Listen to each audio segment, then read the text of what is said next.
Bonjour, c'est Camille. Je t'invite à t'installer confortablement. Tu peux choisir d'écouter ma voix ou de faire autre chose. Tu peux fermer les yeux si tu le veux. En fait, c'est toi qui choisis parce que c'est ta séance. Cette séance, elle est un peu particulière parce qu'elle va t'aider à vivre le mieux possible ton enfance et ton adolescence, pour que tu puisses t'épargner d'être la victime ou le témoin ou le bourreau du harcèlement. C'est-à-dire pour t'éviter d'être celui qui subit, celui qui fait subir ou celui qui reste impuissant.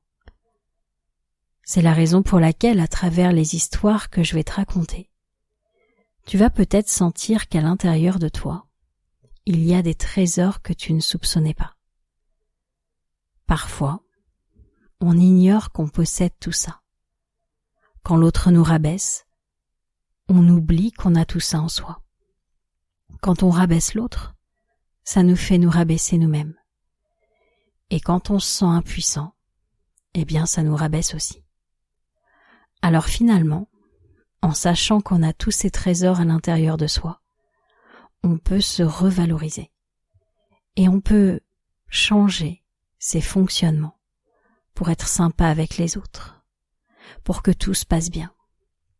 Parce que tu sais, j'ai un secret à t'avouer. Tous les enfants du monde ont peur de ne pas exister, de ne pas avoir leur place, de ne pas être aimés, d'être incompris, d'être différents. Tous, que ce soit celui qui se fait harceler ou celui qui harcèle. Parce que celui qui harcèle, il voudrait prendre du pouvoir sur les autres, parce qu'il croit ne pas en avoir.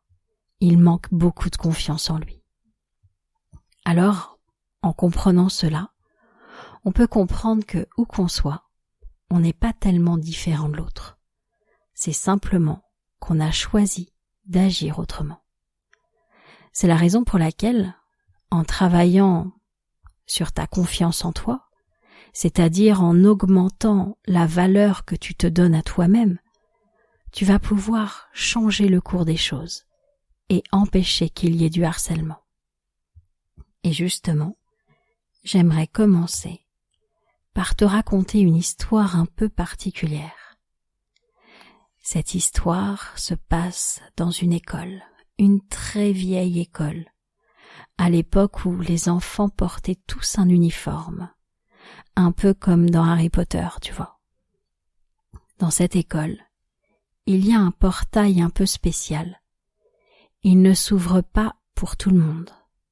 Pour pouvoir rentrer dans l'école, il faut avoir un cœur pur, c'est-à-dire un cœur avec de bonnes intentions. Et puis un jour, il se passe quelque chose dans la cour de récréation. Un des enfants qui est rentré pourtant avec un cœur rempli de bonnes intentions fait du mal à un autre enfant. On ne comprend pas. On se dit que peut-être le portail n'a pas bien fait son travail et qu'il aurait dû laisser à l'extérieur cet enfant-là qui a fait du mal à l'autre. Alors on interroge tous les enfants qui étaient témoins, on interroge les deux enfants qui sont concernés, et on comprend alors que le portail a quand même bien fait son travail, parce que l'enfant qui a fait du mal à l'autre avait quand même une bonne intention. Il avait l'intention de jouer avec lui, et il croyait que c'était de cette manière-ci qu'on pouvait se faire des amis. Pourtant, en se moquant de lui, même si c'était gentiment, il a fait du mal à l'autre. Le portail a donc bien fait son travail, parce qu'à la base il ne voulait pas blesser l'autre, il voulait le faire rire, et il ne s'y est pas pris de la bonne manière. Parce que je ne sais pas si tu sais, mais parfois, on croit qu'en faisant rire les autres, en se moquant d'une autre personne, ils vont davantage nous aimer. Alors qu'on pourrait rire autrement, ou on pourrait rire de soi finalement, parce qu'au moins on est sûr qu'on fait de mal à personne d'autre. Et peut-être que tu pourrais commencer à voir les choses différemment. Parce que dans l'histoire que je vais te raconter maintenant, les choses étaient vraiment très différentes. Ça se passait il y a longtemps. Un groupe de chanteurs avait décidé de monter sur scène pour chanter leur dernière chanson. Ils étaient sûrs qu'elle était canon et que tout le monde allait les applaudir. Ils avaient mis des tenues très excentriques, de toutes les couleurs, avec des paillettes. Ils étaient les stars de la soirée. Et au moment où ils ont chanté leur dernière chanson, le public s'est mis à siffler. Ils n'ont pas du tout aimé, parce qu'ils attendaient autre chose. Cette chanson était très différente des autres. Et eux, ils n'étaient pas habitués à ça. Alors quand ils se sont décidés à faire l'album, ils se sont dit, vu que le public n'a pas aimé cette chanson-là, on va pas la mettre. Et pourtant, l'un d'entre eux a dit si justement, on va la mettre. Mais l'album ne va pas se vendre, on va avoir des critiques. Non, rassurez-vous, c'est parce que les gens n'étaient pas prêts. Ils n'étaient pas habitués à ce qu'on propose autre chose. Mais ils vont sûrement finir par l'aimer. Alors ils décident de mettre cette musique-là sur leur album. Et au début, c'est vrai que les gens sont pas habitués. Et au fur et à mesure, ça devient leur chanson préférée. Et si je te raconte ça, c'est parce que parfois on n'aime pas ce qu'on ne connaît pas, ce à quoi on n'est pas habitué.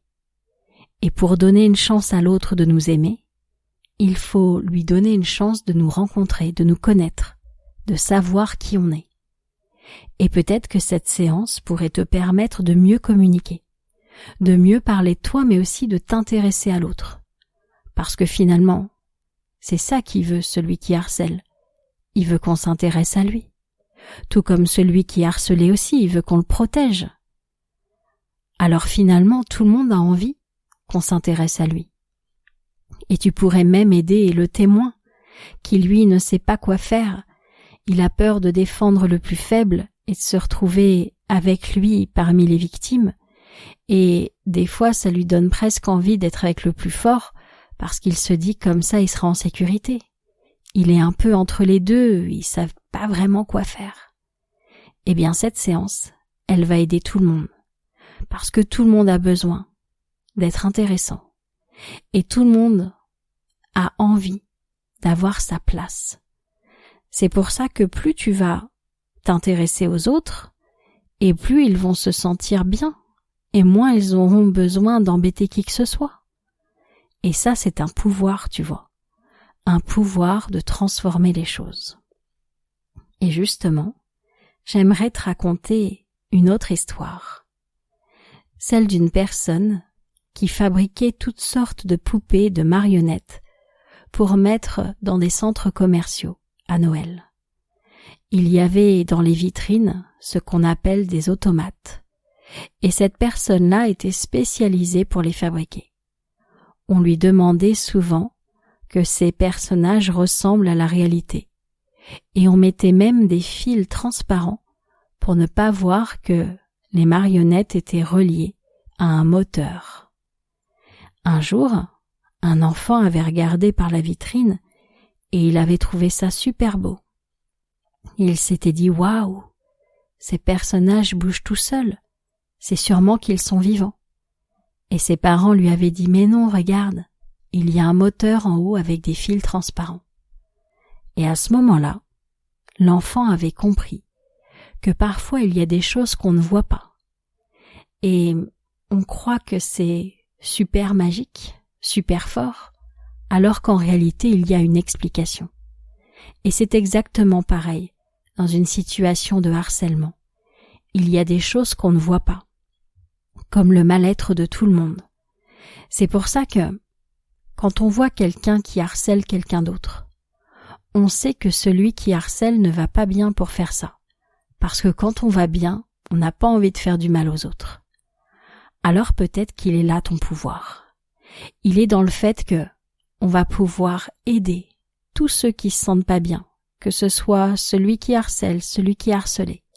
On va pouvoir les aider en leur montrant qu'ils ont de l'intérêt autrement qu'avec le harcèlement. On va les faire se sentir intéressants autrement qu'en faisant du mal ou en allant mal. Et je ne sais pas si tu pourrais sentir ce super pouvoir en toi.